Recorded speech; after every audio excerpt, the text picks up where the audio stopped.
12 games unbeaten, 14 points clear at the top of the National League South. Surely we can't muck this up from here.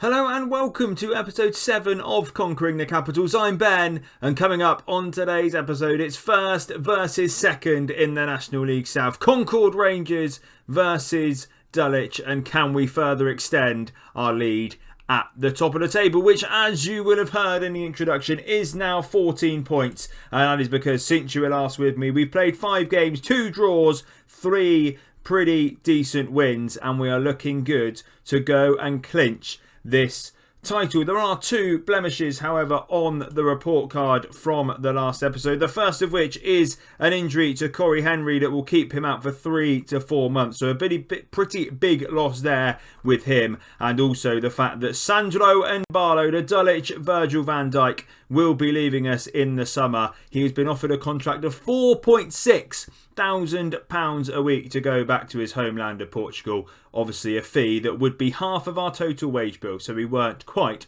able to match that. But he does feature today, and he features in a team that looks like this. Is Nakov in goal, a back four of Barnes, David and Barlow and Ojo. Barbosa and McGregor are in the middle with Kenyon on the left, Mooney on the right, and Mullings and Mills remain the forward partnership for now. And we've been alright. We've not been at our fluent best in the last few episodes, but we have still been grinding out results. We beat Slough late on, even when we were down to 10 men. And Barlow was sent off in that game, and we scored after he was sent off. So we've looked okay. We still look pretty dominant in this league. And of course, if we win today, we will be 17 points clear of Concord Rangers in second place. And that would be pretty impressive. But it's not going to be an easy game, and a team that, of course, we know a lot about. And they are a decent team, and hence why they're up there fighting with us at the top of the table. But this is our last massive game, I want to say.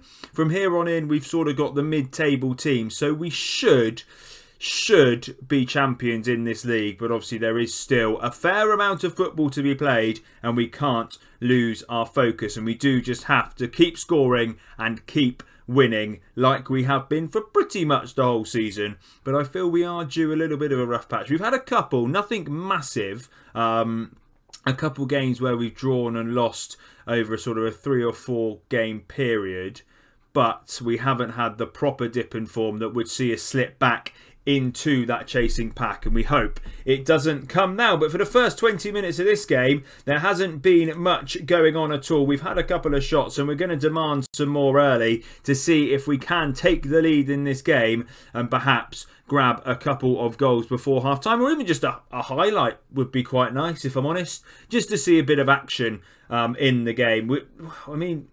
We're nullifying Concord at the moment, not in terms of possession, but certainly in terms of shots. They've not really got near our goal, it would seem, but we're not doing much going the other way ourselves. And 35 minutes now have gone, and we are still without a highlight until now. Shaw on the left for them, but Barnes with a really dramatic header away to Mullings, who has lost the ball out to Shaw when he looked like he had acres of space. It's over the top, it's a goal, it's disallowed. Oh, it looked like Spassov had given Concord Rangers the lead in what would have been surely only their first or second shot.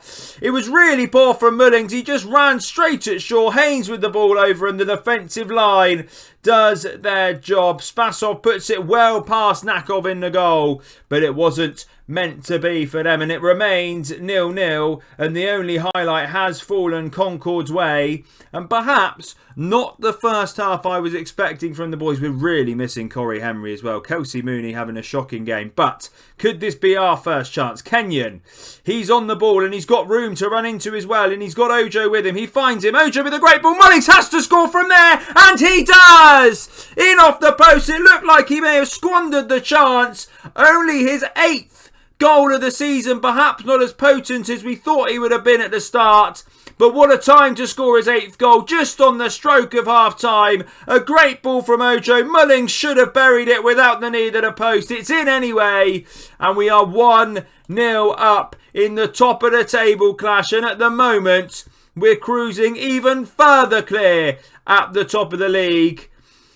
It wasn't the prettiest first half. It was fairly well balanced, but we have come away with it with the lead. There's still room for improvement for sure in the performance. And as always, we believe the boys have got what it takes. We just need to up those performance levels just ever so slightly and also grab a second goal early if we can, just to maybe settle the nerves. Kelsey Mooney not having the best game. Mills up front as well, not having his greatest game. Apart from that, everyone playing fairly average, really. But it does mean we are 1-0 up. And if we can come away with 3 points, then I don't want to say it too early, but surely if we win this game, we're pretty much there, aren't we? I mean, the closest challenges, if we beat them, there's not much else stopping us, I don't think. But they are on the ball, and it's over to Spasov again, who scored from an offside position. This time, Nakov saves when he's onside and it matters. And Ashley Barnes hoops it into the stands and clear. What a save that is from Luka Nakov. His first appearance in a little while. Partington has really struggled in the last few games. Just got a bit leaky in the goal. So Nakov has come in, and what a save that might be to the whole game here. It keeps us 1-0 ahead. And does it just give us the spirit to go up there and keep battling for a second goal? It's been so even. And there's another corner for them. Bridge with the ball in. It's got to be headed away, and Mills does so. And Kenyon chases after it, but Haynes does beat him to it. Haynes to Turner Williams. Can we see this one out and get a counter-attack on the go? It doesn't look like we can, with Blackman on the edge of the area. Haynes, Blanchfield to Bridge. He shoots from miles out and it sails wide of the post. He had room to run into as well. He didn't necessarily need to shoot from there, did Bridge. He decided to anyway, and it resulted in a shot going very wide. Mooney, he's going to come off in a minute, but Barbosa sends one really far forward, and Roast is there to Sterling. Can Mooney nab the ball? He can't. Ando, Bridge. He's beaten his man this time, and he's got players ahead of him to use as well. But Barnes steps in and does really well. And David tries to send Mills on his way, but Kenyon has to pick up the loose ball. He loses out and is a bit end-to-end at the moment, but the main end is being attacked is ours. Blanchfield hoops one forward, and Barnes nods it back to Nakov in the goal. Barnes. Can we build? Mooney in probably his last little bit of action. McGregor.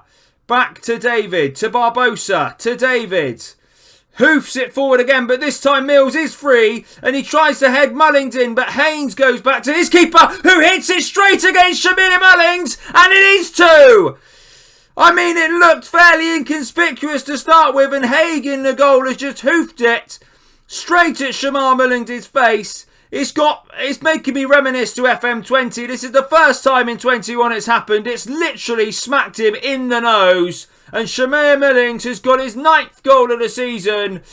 It's not going to be his best by any stretch of the imagination, but it could well be crucial. We are 2-0 up in the game, and it's time for some changes. The first one is going to be Kelsey Mooney. He's having a shocking game on the right-hand side. On comes Connor Hunt for him, and Hunt can switch up and be an inverted winger as he prefers. Kenyon is struggling for a bit of fitness on the left as well, so Mullings can go out there.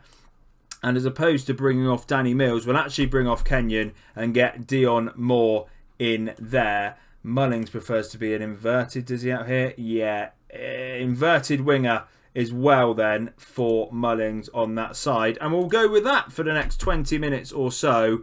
But what a crucial goal that could be in the grand scheme of the game. It looked like we were starting to come under a bit of pressure from Concord Rangers there. But we have managed to grab a second goal, albeit not really by doing anything amazing, but it could be a second goal that has just sealed the game for us as long as we can hold on for the next 15 minutes or so.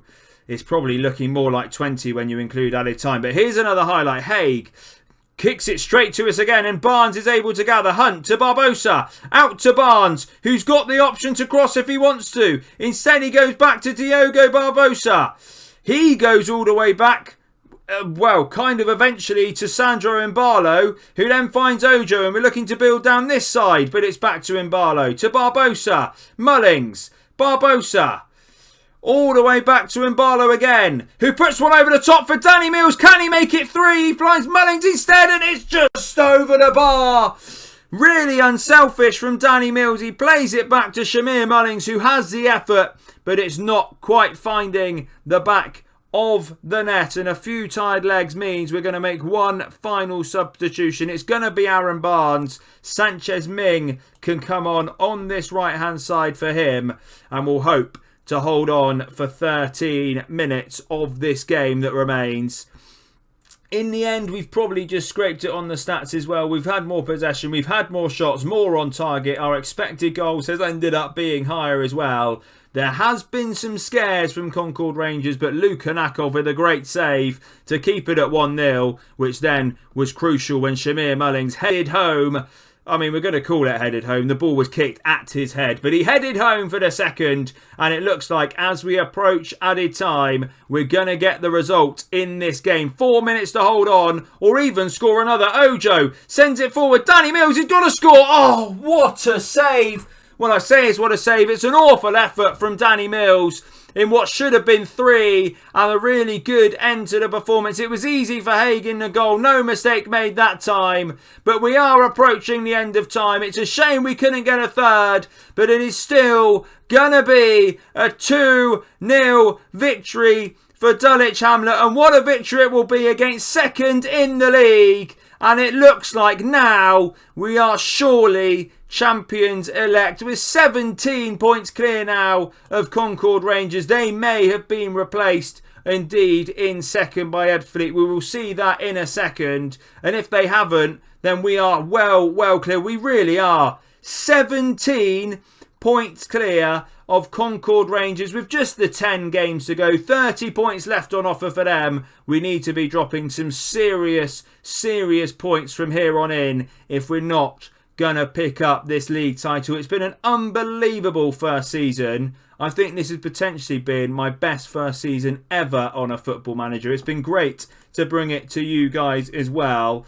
Looking ahead, we will be back in May whenever we can win the league, basically. So the next episode will hopefully be the championship winning episode. Of course, we've got to keep winning for that to happen.